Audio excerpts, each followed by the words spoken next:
मेरे एक ही मामा थे। माँ पापा की एक्सीडेंट में मौत हो गई थी और उनके बाद मामा मुझे अपने साथ दुबई ले गए। माँ पापा के गम में कमज़ोर होती जा रही थी। हर रात मामा मेरे सर में एक तेल की मालिश करते हैं जिससे फौरन मुझे नींद आ जाती थी और कहते थे ऐसा करने से तुम अपने पापा की मौत के गम से जल्दी निकल जाओगे। मेरे शरीर में कुछ बदलाव होने लगा था। एक बार मैंने तेल बदल दिया। रात को तो मेरे होश उड़ गए। जब रात के इस पहर दुबई की सड़कों पर जैसे दिन का समा था। मेरे मामा मुझे यहाँ घुमाने लेकर आए थे ताकि मैं कुछ बेहतर महसूस करूं, मगर मेरा यहाँ आने का मूड नहीं था। लेकिन यहाँ आकर मैं वाकई थोड़ा सा बेहतर महसूस करने रही थी। मामा मुझे एक मोबाइल भी लेकर दिए हुए थे। मुझे कहने लगे कि तुम यहाँ पर आसपास की तस्वीरें बनाओ, बस 5 मिनट में एक जरूरी काम करके आया। मैंने इतना गौर ना किया और कहा कि ठीक है, आपको जहाँ जाना है चले जाइए, लेकिन जल्दी आ जाइएगा। यह कहकर मैं आसपास की तस्वीरें बनाने में मसरूम हो गई और मामा वहाँ से चले गए। मेरा ख्याल था कि मामा जल्दी आ जाएंगे। जब आधा घंटा गुजर गया और वह नहीं आए तो मैं परेशान होने लगी। मैं तो यहाँ पहली बार आई थी, मुझे यहाँ के रास्ते का भी पता नहीं था। इधर उधर देखने लगी और फोन करना चाहा। मुझे याद आया कि मेरे मोबाइल में तो बैलेंस ही नहीं था, क्योंकि मुझे किसी को कॉल नहीं करनी होती थी। इसलिए मैंने मामा से बैलेंस डलवाने को नहीं कहा था। मैंने इधर उधर देखा कि किसी के फोन से मामा को कॉल कर लूं, मगर इस अनजान शहर में अनजान लोगों से मुझे खौफ आने लगा। मुझे समझ नहीं आ रहा था कि किस पर भरोसा करूं और किस पर ना। मैं तो यहाँ मामा के अलावा किसी को भी जानती ही नहीं थी और ना ही हमारा एक दूसरे के सिवा यहाँ पर कोई और था कि मुझे छोड़कर कहाँ जा सकते हैं। मैं खुद ही इधर उधर उन्हें अंदाजे से तलाशने लगी और उसी चक्कर में मैं काफी दूर निकल गई तो मुझे ऐसा अनुमान हुआ जैसे वह सामने खड़ी किसी से बात कर रहे थे। मैं भागकर वहां गई तो वाकई वो मामा ही थे और उनके साथ एक लड़की भी थी। मैं समझ गई, अच्छा तो यह बात थी, वो यहाँ किसी लड़की से मिलने आए थे और चोरी चुपके मुझे बगैर बताए यहाँ पर आ गए थे। मैं मामा को शर्मिंदा नहीं करना चाहती थी, इसीलिए उनको डिस्टर्ब किए बगैर वापस उसी जगह पर आ गई थी जहाँ मैं पहले मौजूद थी। लेकिन मैंने उन दोनों की एक तस्वीर बनाई थी। मेरा इरादा था कि घर जाकर मामा को बताऊंगी। वह लड़की प्यारी नहीं थी, उसका हुलिया बड़ा ही अजीब और गरीब था। मुझे कुछ हैरानी हुई कि मामा को इसमें क्या नजर आया था। कुछ ही देर गुजरी थी कि वह दूर से आते दिखाई दे रहे थे और पास आकर मुझसे माफी मांगते हुए कहने लगे कि मुझे थोड़ी देर हो गई, तुम परेशान तो नहीं हुई। मैंने कहा कि नहीं, मैंने यहाँ अच्छे से घूम फिर लिया है और खूब तस्वीरें बनाई। हम फिर वापस जाने लगे तो रास्ते में मामा मुझसे कहने लगे कि मैं बहुत जल्द तुम्हारी मामी लाने का सोच रहा हूँ। तुम भी घर में अकेली होती हो तो तुम्हारा भी दिल लग जाएगा। अगर मेरी शादी हो जाएगी तो तुम, मेरा अंदाजा ठीक था। मामा थोड़ी देर पहले जिस लड़की से बातें कर रहे थे वह उनकी गर्लफ्रेंड ही थी। अगले दिन मामा ने मुझसे कहा कि तैयार हो जाओ, तुम्हें तुम्हारी होने वाली मामी से मिलवाने ले जाता हूँ। मैंने उन्हें नहीं बताया कि मैं तो उन दोनों को रात में ही देख चुकी हूँ। जिस लड़की से मामा ने मुझे मिलवाया उसे देखकर मैं हक्का बक्का रह गई। यह वह रात वाली लड़की तो नहीं थी। मैंने सोचा कि शायद मुझे गलतफहमी हो गई हो, लेकिन रात को इतने करीब थे, मुझे तो यही लगा कि दोनों का आपस में कोई चक्कर चल रहा था। लेकिन मामा मेरे सामने एक बिल्कुल ही अलग लड़की को लाकर खड़ा कर दिए कि मैं इससे शादी करने वाला हूँ। कहीं मेरे मामा उन दोनों लड़कियों को भी धोखा तो नहीं दे रहे थे। खैर, मैंने कुछ जाहिर नहीं किया और मैं नॉर्मल रही। रात को जब मैं सोने लगी तो मामा वही तेल लेकर मेरे कमरे में आए और मेरे सर की मालिश करने लगे। उसकी मालिश से मुझे बहुत सुकून मिलता था और मैं बड़ी जल्दी सो जाती थी, वरना मैं मम्मी पापा के मरने के बाद मैं बहुत डिस्टर्ब हो गई थी और मुझे रातों को नींद भी नहीं आती थी। लेकिन मामा के ख्याल रखने और मालिश करने की वजह से मेरी रात बहुत सुकून से गुजर रही थी। मैंने देखा कि उनके हाथ में एक नई तेल की बोतल है।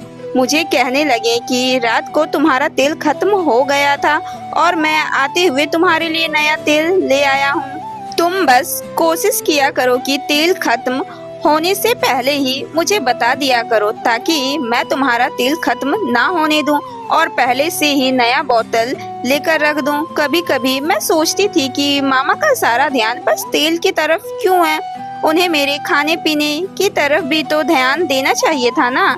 मैं नाश्ता बहुत कम करती थी और अब तो मुझे बिल्कुल भी भूख नहीं लगती, लेकिन इस बात से मामा को कोई फर्क नहीं था और वह रोजाना मेरे सर की मालिश करना अपना फर्ज समझते थे। मेरे इकलौते ही मामा थे और उनके अलावा दुनिया में मेरा कोई नहीं था, क्योंकि मेरे पापा अपने पापा के इकलौते औलाद ही थे और माँ से भी बस एक ही भाई है। यह मामा दुबई में सेटल हो गए थे, बल्कि उनको यहाँ मेरे पापा ने ही सेटल करवाया था, क्योंकि मेरे पापा एक बड़े बिजनेसमैन थे। मैंने भी अपने पापा की इकलौती औलाद होने के नाते बेहद लाडली थी और मेरे मम्मी पापा ने मेरी हर ख्वाहिश पूरी की थी।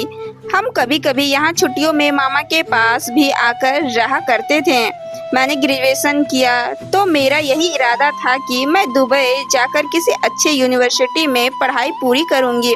फिर मम्मी पापा से दूर रहने के ख्याल से मैंने इस इरादे को बदल दिया, क्योंकि मैं अपने पापा से दूर नहीं रह सकती थी।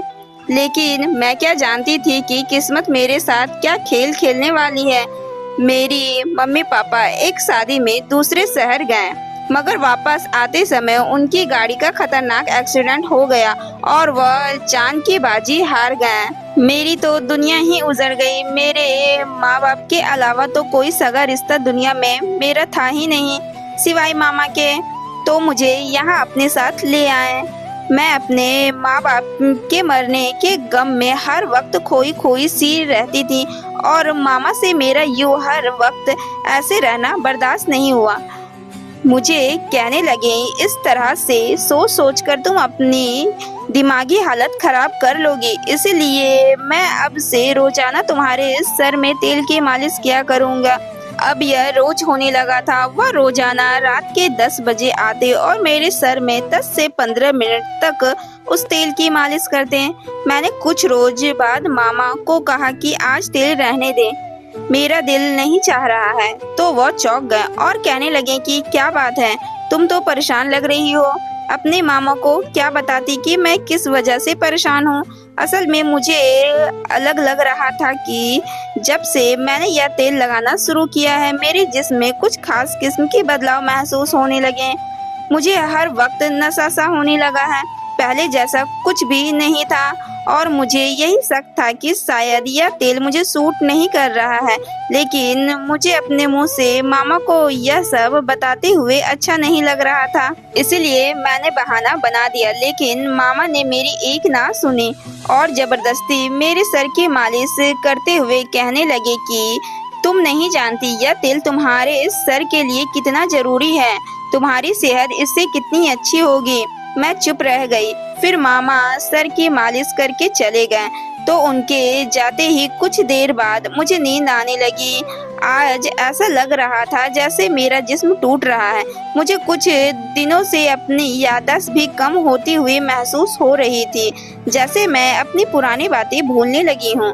पता नहीं अब यह मेरे माँ पापा की मौत का सदमा था या उस तेल का असर, लेकिन जो भी था मुझे लगता था कि मुझे वह तेल सर पर नहीं लगवाना चाहिए।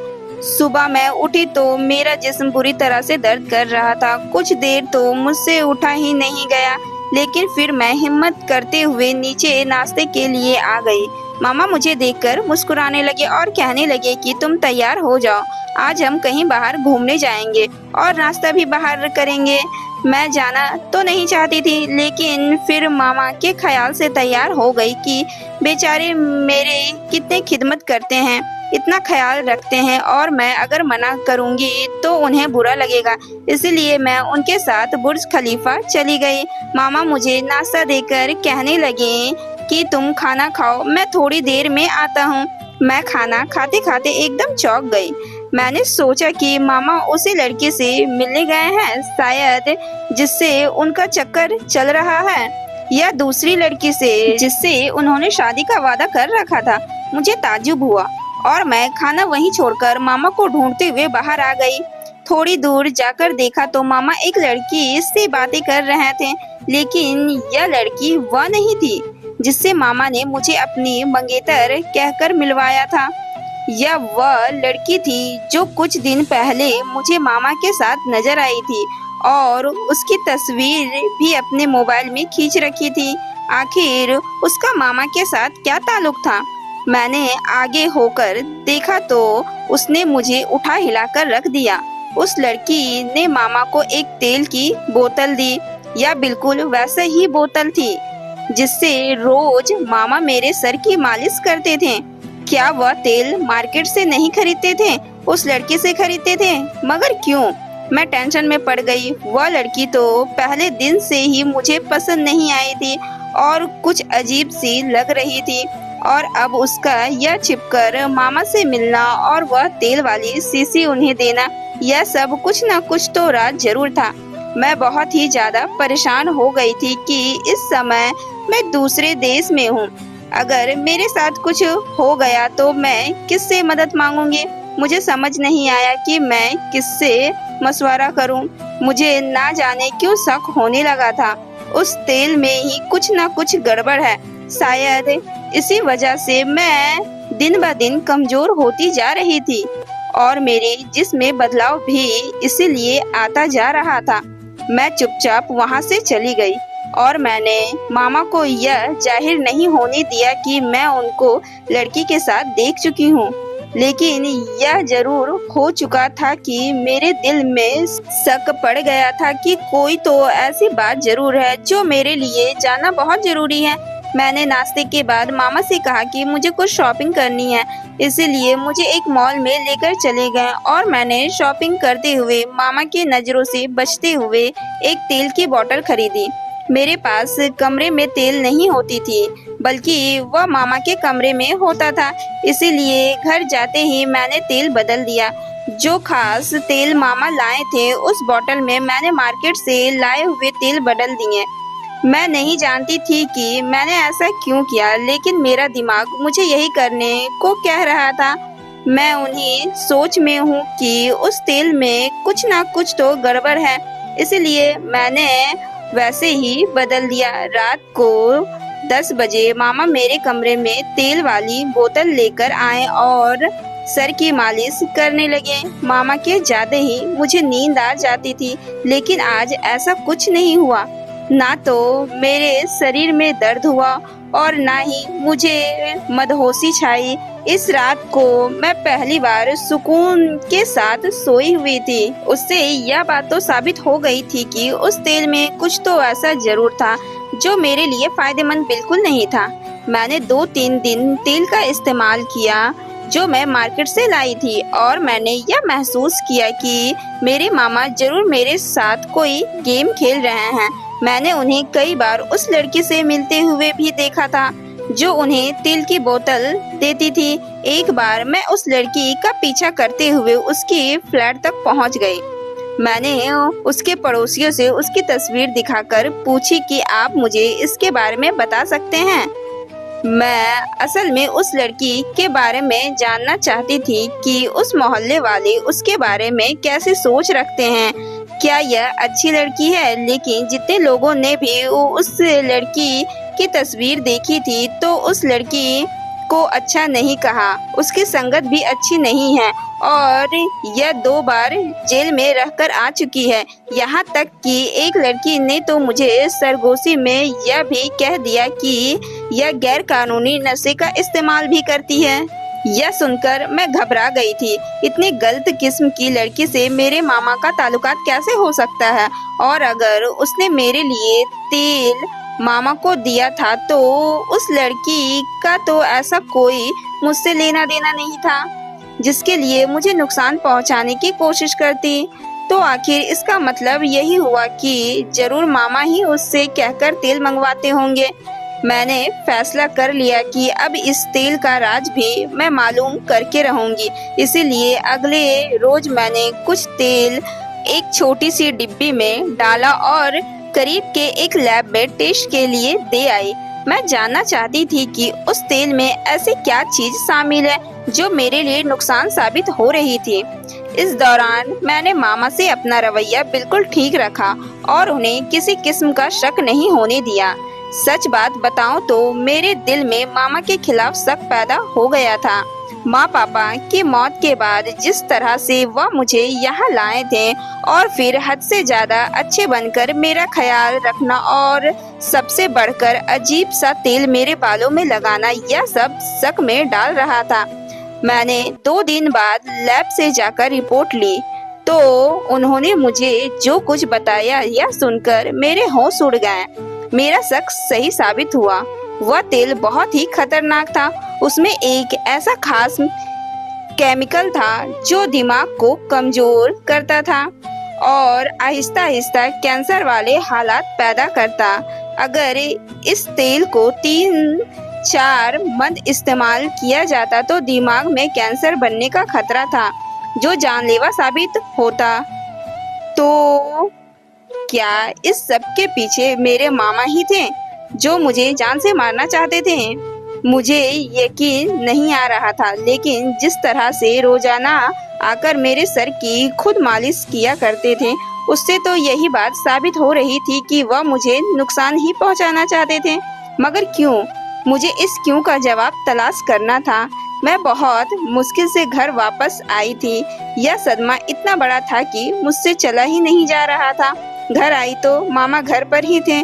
मुझे देखकर पूछने लगे कि तुम कहाँ गई थी।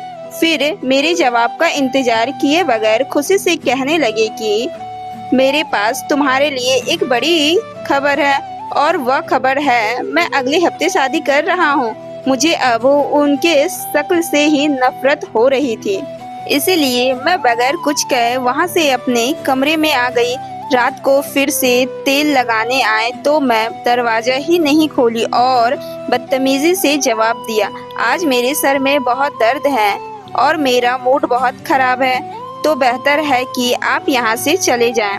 मामा बहुत ही ज्यादा परेशान हो गए थे क्योंकि मैंने जिंदगी में पहली बार इस तरह बदतमीजी से बात की थी, लेकिन मुझे कोई परवाह नहीं थी। मैंने सोच लिया था कि एक बार बस मुझे उनके खिलाफ सबूत मिल जाए, फिर मैं उन्हें पुलिस के हवाले कर दूंगी। अगले दिन मैंने मामा से माफी मांगी और यह जवाब दिया कि मुझे अपने माँ बाप की बहुत याद आ रही थी, इसीलिए मैं आपसे ऐसे बर्ताव कर दी थी।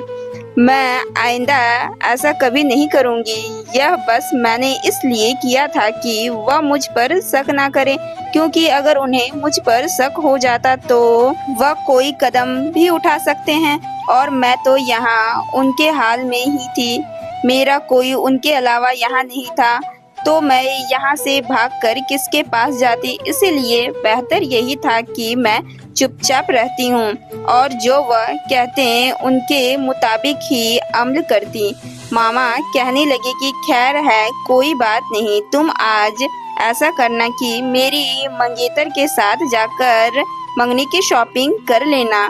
मैंने उनसे कहा था कि वह तुम्हें पिक कर लेगी। मैं मामा की फियांसी के साथ चली गई, लेकिन वह लड़की काफी मगरूर किस्म की थी। मुझे कहने लगी कि तुम अपनी मर्जी की शॉपिंग कर लो, फिर ज्वेलरी शॉप में आ जाना, मैं तुम्हें वहीं मिलूंगी। मैंने क्या खाक शॉपिंग करनी थी? जो इंसान मेरी जान का दुश्मन था, अब क्या मैं उसकी शादी की तैयारियां करती हूँ? इसलिए मैं थोड़ी देर इधर उधर घूमने के बाद मॉल में बने कैफे में चली गई। मैं वहां बैठकर ऑर्डर दे रही थी कि मैंने मामा की फियांसी को एक लड़की के साथ आते देखा और वह लड़की वही थी जो पहले मामा के साथ मुझे नजर आई थी। वह दोनों हंसते हुए बातें कर रही थी, ऐसे कि जैसे बहुत गहरी दोस्ती हो। मैं मामा के मंगेतर को उस लड़की के साथ देखकर इतनी शॉक रह गई कि और ऑर्डर लिखवाना ही भूल गई थी। वेटर ने मेरे सामने चुटकी बजाई तो मुझे होश आया। मैंने वेटर को बुलाते हुए ऑर्डर दिया और वहां से उठकर उन लोगों की पिछली वाली सीट पर पीठ करके बैठ गई ताकि उनकी बातें सुन सकूं। मैंने अपना मोबाइल रिकॉर्डिंग पर लगा दिया था। मामा की मंगेतर उस लड़की से कह रही थी कि तुम्हें उम्मीद है कि अगले महीने तक हमारा काम हो जाएगा।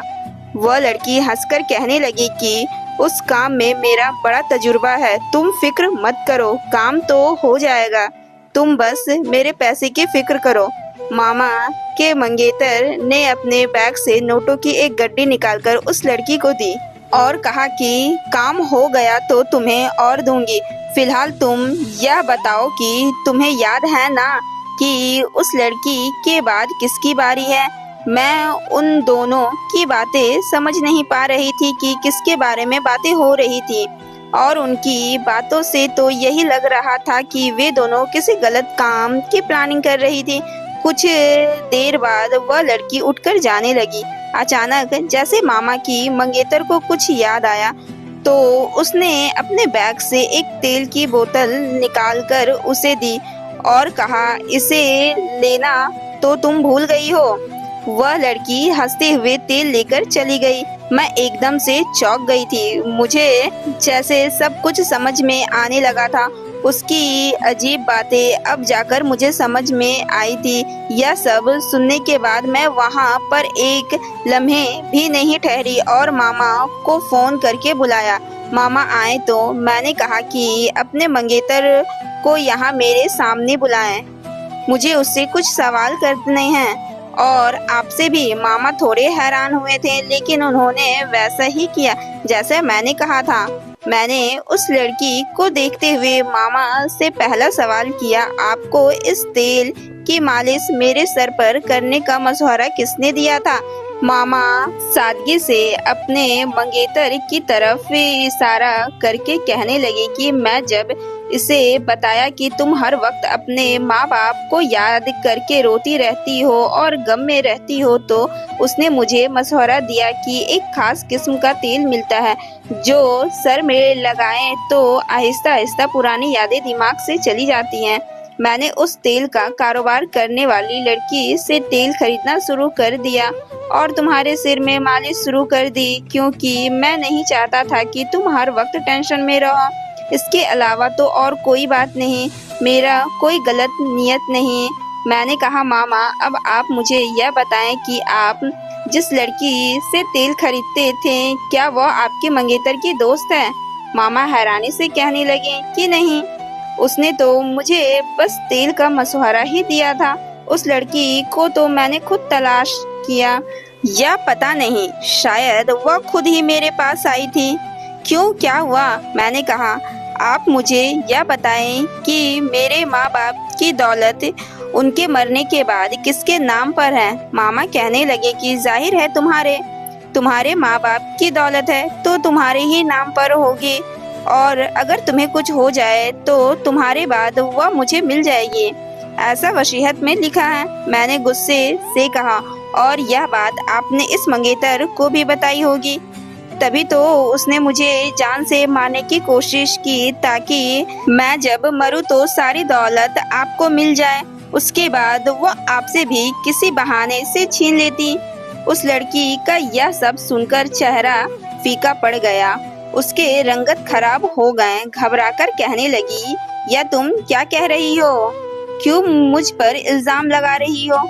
मैंने मामा को लैब की रिपोर्ट और थोड़ी देर पहले की रिकॉर्डिंग सुनाई तो मामा को भी इस सब पर यकीन आ गया था और उन्होंने उस लड़की को थप्पड़ मारा और फौरन पुलिस को कॉल की और पुलिस ने उस लड़की को गिरफ्तार कर लिया। फिर बाद में पता चला कि मेरे मामा ने अपनी भांजी को लेकर आए हैं जो करोड़ों की जायदाद की मालकिन है। तो उसने यह सब प्लान बनाया था कि मेरे मरने के बाद सारी प्रॉपर्टी मेरे मामा के नाम हो जाए और फिर वह मामा को भी धीरे धीरे करके मार देती और फिर वह उनसे यह दौलत भी छीन लेती। मगर इंसान कितनी भी साजिश कर ले मगर वह भूल जाता है कि सबसे बेहतर चाल चलने वाला तो ऊपर वाला है। मैंने मामा से माफ़ी मांगी कि मैं उसके खिलाफ बहुत गलत सोचने लगी थी। यह तो शुक्र है कि वक्त रहते मुझे हकीकत का पता चल गया, वरना मैं तो शायद बहुत आगे बढ़ जाती और दुनिया में मौजूद अपनी आखिरी रिश्ते को भी खो देती। तो दोस्तों, यह थी आज की कहानी। आपको यह कहानी कैसी लगी हमें कमेंट कर बताएं और कहानी पसंद आई हो तो लाइक करें, शेयर करें और ऐसे ही इंटरेस्टिंग मज़ेदार कहानी सुनने के लिए हमारे चैनल मिस पूजा स्टोरी को ज़रूर से सब्सक्राइब करें। तो धन्यवाद, मिलते हैं नेक्स्ट कहानी में।